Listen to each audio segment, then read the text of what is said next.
주님께서 축복하시는 주일은 이렇게 어기지 않고 우리에게 주어지니까 너무나 감사합니다. 우리가 날마다의 삶이 또 힘들 때가 있고 어려울 때가 있는데 이렇게 불러주셔서 하나님께서 축복하시고 하나님 말씀도 듣게 하시고 소망을 갖게 하시니 너무나 감사한 일이지요. 네. 저와 여러분은 지금 한 번도 경험하지 못한 나라로 우리를 인도하는 귀하신 지도자로 인하여 참으로 많은 어려움을 갖고 있습니다. 그렇다고 해서 그 지도자를 원망하거나 그렇게 하는 것이 아니고 우리는 그리스도인이기 때문에 하나님의 뜻과 의도와 목적을 먼저 기억하기 때문에 우리는 하나님께 우리가 무엇을 잘못했나, 우리가 이 시점에서 무엇을 해야 되나, 어떤 사명을 감당해야 되는가, 하나님의 움직이시는 손을 주목하고 겸손하게 엎드리고 기도하고 인내하고 있습니다. 모든 국민이 다 같은 마음은 아니지요. 우리는 심각한 이념의 갈등 속에서 좀 더 나은 방향을 향하여 분명하게 나아가고 있습니다. 오늘 제가 이사야 55장 3절에서 11절 본문을 메인 본문으로 잡았습니다. 그런데 이 본문을 우리가 조금 전에 함께 이제 합독했지요. 그런데 읽을 때 여러분 눈에 선명하게 들어오는 본문이 있었을 것으로 믿습니다. 오늘 이 본문에 보면은 5절에 내가 알지 못하는 나라를 부를 것이며 너를 알지 못하는 나라가 내게로 달려올 것은 이라는 말씀이 기록되어 있습니다. 비슷한 말들을 우리가 익히도 들어서 눈에 쏙 들어오는 그런 본문입니다. 여러분도 이사야 55장을 잘 읽지를 않죠. 그리고 읽어도 평소 때는 딱딱한 내용이기 때문에 별로 이렇게 감동으로 레마의 말씀으로 들어오는 본문이 아니에요. 그런데 우리나라가 지금 너무나 힘든 그러한 시기에 있기 때문에 그리스도인들은 소망하는 나라가 있습니다. 그리고 최소한 대한민국 국민이라면 꿈꾸는 나라가 있어요. 추구하는 나라가 있습니다. 이미도 우리 이승만 대통령을 통하여 그 기초가 닦여져서 우리가 깃발을 꽂고 나아가는 방향이 있습니다. 이 5절의 말씀을 보면은 내가 알지 못하는 나라, 너를 알지 못하는 나라라는 이 말씀이 참 다가옵니다. 우리는 소망의 노를 저어가고 있습니다. 소망의 항구를 바라보고 닻을 내리기를 원하여 목마름으로 주님을 추구하며 지금 투쟁하며 인내하며 달려나가고 있습니다. 우리가 이렇게 어려울 때는 주님을 찾아야 되죠. 그런데 그냥 아주 건조하게 그렇게 주님을 찾는 것이 아니고 절박하게 정말 목마름으로 민주주의를 위하여 투쟁하고 항거했던 그런 목마름으로, 동일한 목마름으로 그렇게 여호와를 찾고 있습니다. 또 주님은 그렇게 하라고 말씀하십니다. 주님은 우리를 내버려 두시는 것이 아니고 이 나라와 민족을 내버려 두시는 것이 아니고 이 세상의 만민을 내버려 두시는 것이 아니고 주님은 너무나 감사하게 목마름으로 너희들은 물로 나아오고 나를 찾으라 라고 말씀합니다. 이사야 55장 1절에 보시면 너희 목마른 자들아 물로 나아오라 돈 없는 자도 오라. 너희는 와서 사 먹되 값없이, 그리고 돈을 내지 않고 와서 포도주와 젖을 사라라고 말씀합니다. 포도주는 하나님의 말씀이고 또 젖도 하나님의 말씀이고 또 예수 그리스도의 피를 상징한다라고도 해석하고 있지요. 영적으로 갈급한 자, 목마른 자, 주님의 은혜의 단비가 정말 필요한 자, 그런 모든 자는 주님께 나오라는 겁니다. 주님이 주시겠다라는 겁니다. 거저 주시겠다라는 겁니다. 값없이 예수 그리스도의 보혈을 주시고 생명의 말씀을 주시겠다라고 하면서 여호와를 찾아라. 영적인 갈급함과 영적인 목마름으로 우리를 그렇게 불러주십니다. 너무나 감사한 일이지요. 그러나 우리는 주님을 생각할 때에 우리의 잣대를 가지고 우리의 짧은 지식과 또 너무나 편협한 시각으로 주님을 바라보고 주님 앞에 나아갈 때가 있습니다. 그렇다면 그렇게 나아가는 우리가 정말 자세와 어떤 폭을 좁게 했을 때는 주님을 경험하는 것도 상당히 좁을 수밖에 없습니다. 주님이 우리에게 경험하게 하시고 주님이 우리에게 주시려고 했던 그 무한한 은혜와 놀라운 응답들을 경험하기에 부족한 토대를 가지고 있는 것이지요. 오늘 본문에 보시면 6절에 너희는 여호와를 만날 만한 때에 찾으라. 가까이 계실 때에 그를 부르라 라고 말씀합니다. 주님은 우리를 만나 주시려고 여호와를 찾으라고 말씀하시기 때문에 주님이 정말 우리를 향하여 얼굴빛을 정말 선한 사랑의 얼굴빛을 우리에게 보내시기 때문에 주님은 우리를 만날 만한 준비가 되어 계시는 겁니다. 그런 때가 여호와를 만날 만한 때입니다. 찾을 때입니다. 그때가 바로 주님이 가까이 계실 때입니다. 가까이 계실 때에 그를 부르라. 가까이 계시면 작은 소리로 주님을 불러도 주님은 응답하십니다. 멀리 있다고 주님이 응답하시는 것은 아니지만, 응답하지 않는 것은 아니지만, 그럼에도 불구하고 몸소 친히 주님께서 우리 가까이 계실 때는 정말 한없는 은혜를 예배하고 계시다는 그런 의미를 내포하고 있습니다. 7절에 보시면 악인은 그 길을, 불의한 자는 그 생각을 버리고 여호와께로 돌아오라. 저마다 생각이 다를 수 있어요. 저마다 주님에 대한 경험이 다를 수가 있습니다. 그런데 그 정도가 아니고 악인이 있다라는 거죠. 악인이. 세상 사람들은 믿지 않는, 또 사단에게 속한 자들은 그렇게 말합니다. 천기가 참 불안한 시기에 있다. 이렇게 표현합니다. 그러나 저와 여러분은 하나님의 기쁘신 뜻이 이루어지는 과정에 있다. 이렇게 해석을 합니다.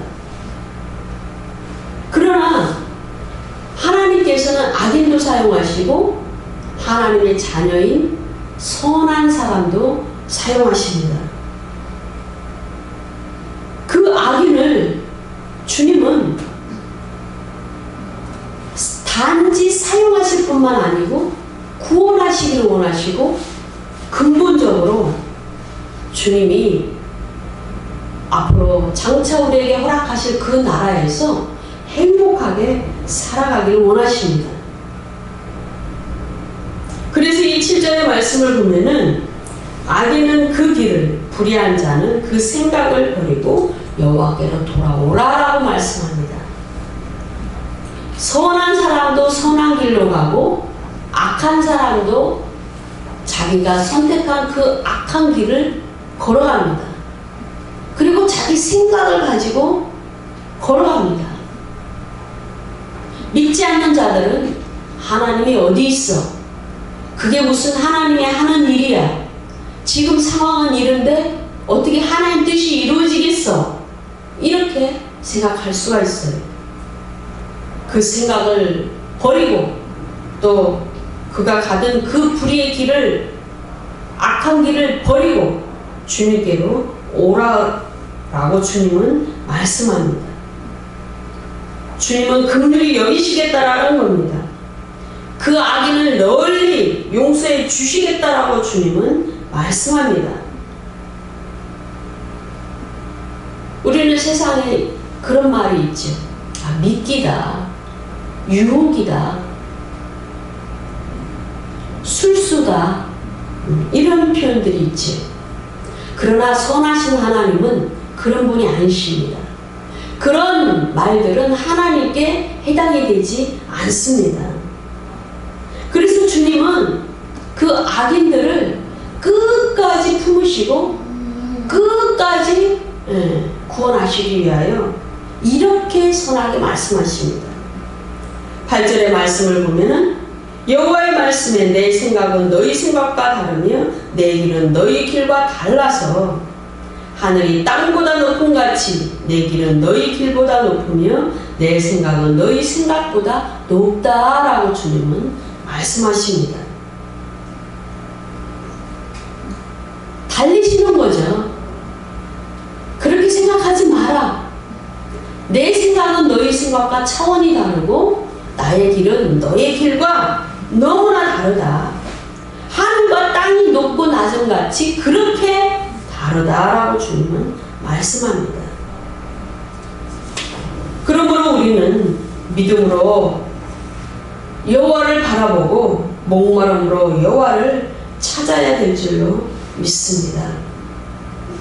많은 변수가 있고 또 길을 찾아야 되고 정말 뭔가를 정말 끊임없이 노력하면서 그렇게 살아가는 이 세상의 삶이지요. 그 가운데서 모든 해답은 하나님이 갖고 계십니다. 하나님의 손에 생명이 있고 희망이 있고 소망이 있고 또 악한 자들에 대한 심판이 주님께 있습니다. 그러므로 우리는 여호와를 찾아야 됩니다. 왜 찾아야 될까요? 오늘 본문은 주님께서 한 예언자를 부르셨습니다. 바로 이사야 선지자죠. 그 선지자를 불러서 이제 바벨론 포로지에서 주님이 이스라엘 땅으로 돌아오게 할 그 자들이 하나님의 그 기쁘신 뜻을 생각하면서 주님께서 다시 허락한 예루살렘에서 유대 땅에서 힘있게 은혜롭게 즐겁게 행복하게 살아가기를 원합니다. 그래서 이사야를 통하여 언약의 말씀을 미리 예언적으로 주시고 계시는 것이죠. 그 놀라운 예언의 말씀을 이스라엘 백성은 믿지를 못하는 그러한 상황이 있습니다. 그럼에도 불구하고 주님은 언약의 말씀을 주십니다. 그 언약의 말씀은 너무나 놀라워서 인간의 생각과 인간의 그 모든 지식과 신앙생활을 열심히 한 이스라엘 백성들도 그 언약의 말씀을 믿을 수가 없어요. 그러나 주님은 늘 언약의 형태로 미래를 제시하시고 행복을 제시하시고 영원을 제시하시고 그 땅과 하늘나라를 제시하시고 하나님 나라를 제시하셨습니다. 주님의 언약은 영원한 언약입니다. 그 언약을 다시 세우시면서 그렇게 이스라엘 백성들을 다독이고 또 그들이 흔들리지 않도록 그렇게 하신다는 겁니다.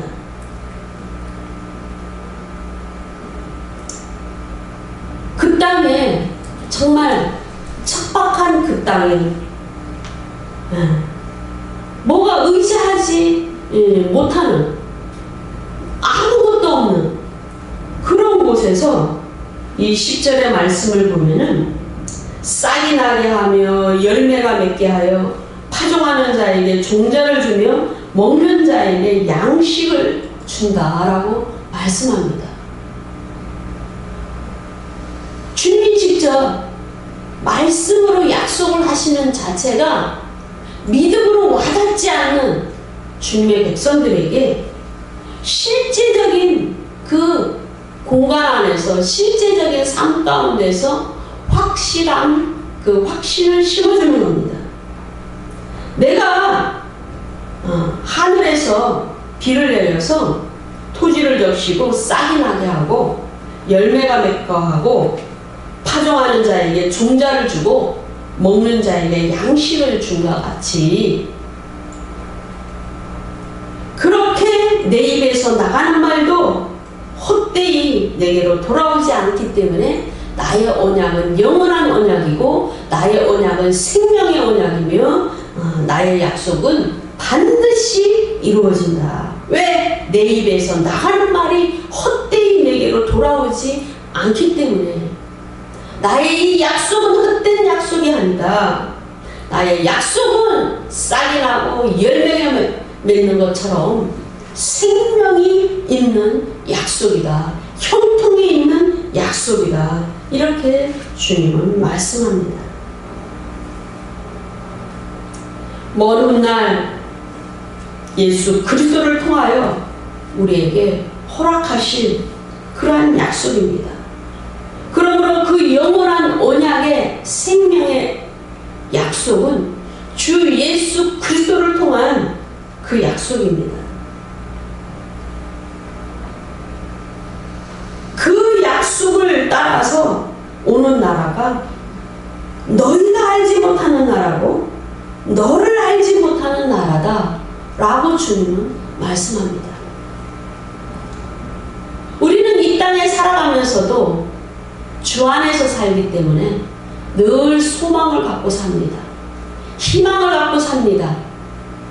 눈부신 계획을 세워가면서 성령의 인도를 받아가면서 성령께서 이루실 것을 믿고 믿음으로 살아갑니다.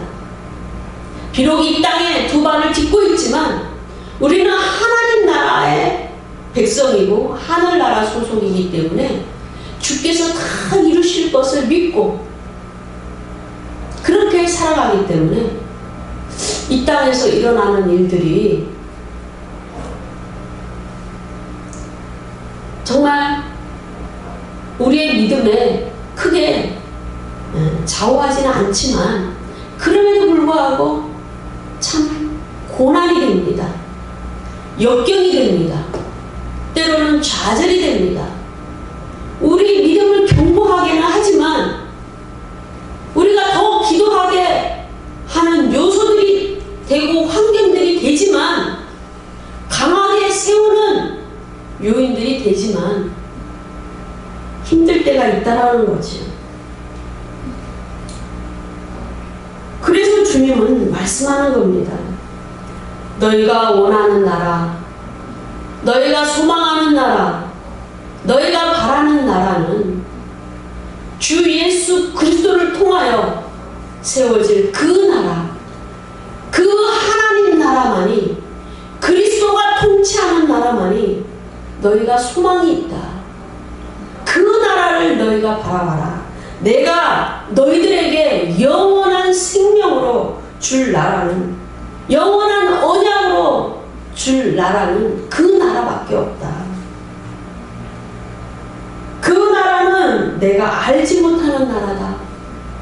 이사야를 통해서 아무리 먼 후대에 다윗의 후손 예수 그리스도를 통하여 세울 나라, 그 영원한 나라, 요한계시록 끝부분에 보면은 천년왕국을 통하여 주님이 이 땅의 모든 안식을 이루고 정말 악인을 제거하고 또 루시퍼를 완전히 해결하고 이 나라를 회복하여 주 하나님께 올려드린다고 주님은 말씀하셨습니다. 그 나라를 주시겠다라는 겁니다. 그 영원한 나라. 그러니까 지금 우리가 이 땅에 몸을 담고 있는 나라, 발을 디디고 있는 이 나라는 여전히 이스라엘 백성들이 겪었던 그런 과정들을 우리는 겪을 수밖에 없어요. 우리는 지금 이 땅 지구촌에서 일어나는 희한한 정말 이변들, 사건들, 기후변화들, 재앙들, 이 재앙들을 살펴보면 마치 애국 땅에서 이스라엘 백성들이 나올 때 있었던 그 10가지 재앙과 거의 흡사한, 거의 같은 또 동일한 그런 재앙들을 우리는 지금 가까이서 겪고 있습니다. 그렇기 때문에 이 땅에서 세워질 나라는 완전한 나라가 아니고 영원한 언약으로서 세워진 나라가 아닙니다.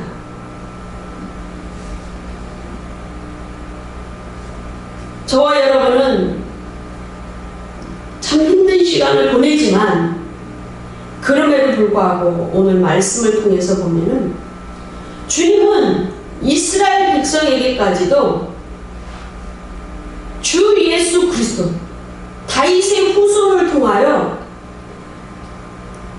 이 땅에 오실 주 예수 그리스도를 통하여 세워질 그 나라, 그 나라를 너희는 부르라. 눈에 보이지 않지만 부르라. 믿어지지 않지만 구하라. 그 나라가 내게 달려올 것은 그랬어요.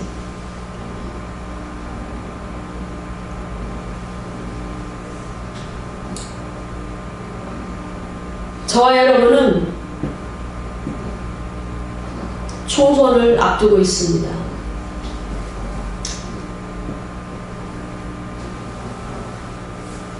우리가 소망하는 나라, 그리스도인들이 정말 이 땅에 하나님 나라가 세워지기를 원합니다.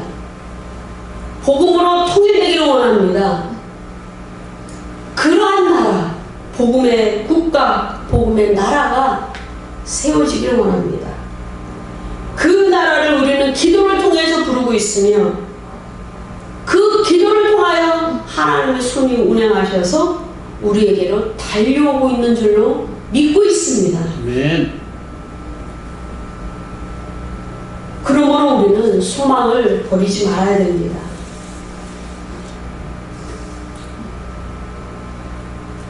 오늘 본문에 보시면 3절에 너희는 귀를 기울이고 내게 나와 들으라. 그리하면 너희 영혼이 살리라. 내가 너희에게 영원한 언약을 세우리니 곧 다윗에게 허락한 확실한 은혜니라. 그러한 나라를 주시는 것이 주님의 은혜라는 겁니다.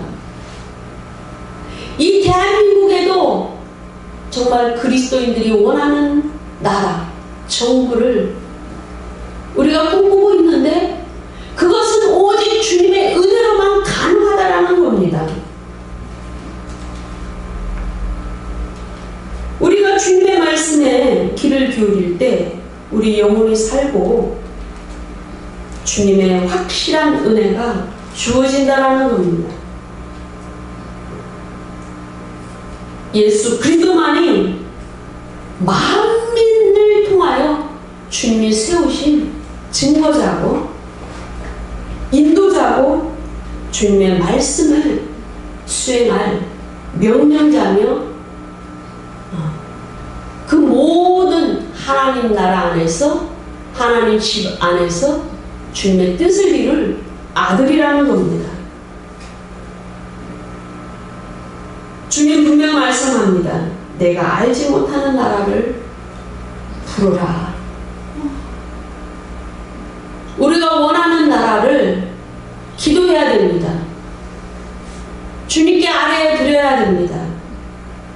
투쟁하는 자는 투쟁하고 전략을 세우는 자는 전략을 세우고 기도하는 자는 기도하며 우리는 우리가 바라보는 소망의 나라를 기도하며 구해야 됩니다.